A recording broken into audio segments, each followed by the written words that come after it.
Mr. Narasimhan, 2024 figures are out.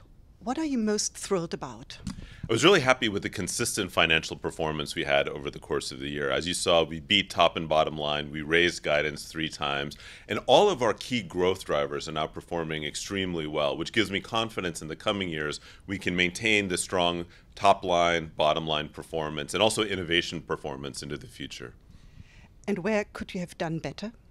I mean, clearly we would like to fill our mid-stage pipeline and have even more assets in that mid-stage, because that's what allows us to maintain our growth in the next decade, 2031, 32. So that will be a big focus area for us in 2025, is strengthening the mid-stage pipeline. In the US, you aim to be among the top 5 pharma companies. Where are you now there?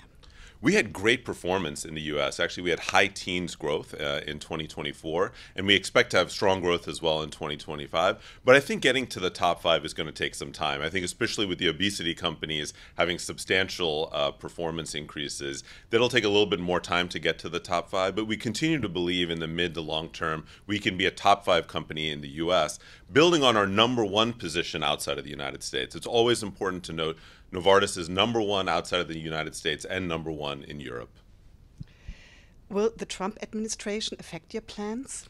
You know, we're watching carefully how the Trump administration evolves. We think there's an opportunity to fix some of the policy challenges that we had with the last administration. But as you know, it's very hard to predict at the moment, as many of the key people are getting confirmed, and it's a little bit unsure exactly how things will play out. But we have a few key policy goals, in particular fixing the Inflation Reduction Act, which had some very problematic elements for innovation. And so we're hoping to fix that in the coming year.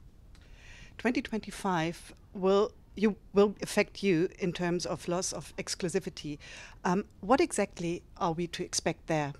You know, when you look at the profile for 2025, we expect continued strong growth in the first half, like you've seen in the recent quarters in 23 and 2024.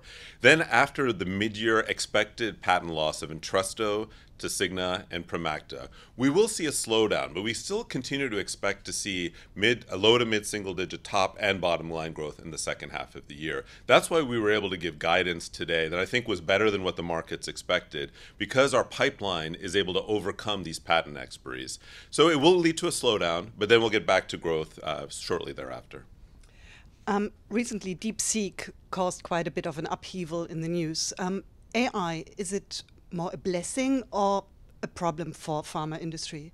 I think AI will actually help us speed up R&D, hopefully get to higher success rates. So I think overall it's a blessing for the industry. I think it's important to note that we won't know for some years how exactly AI is going to impact drug R&D.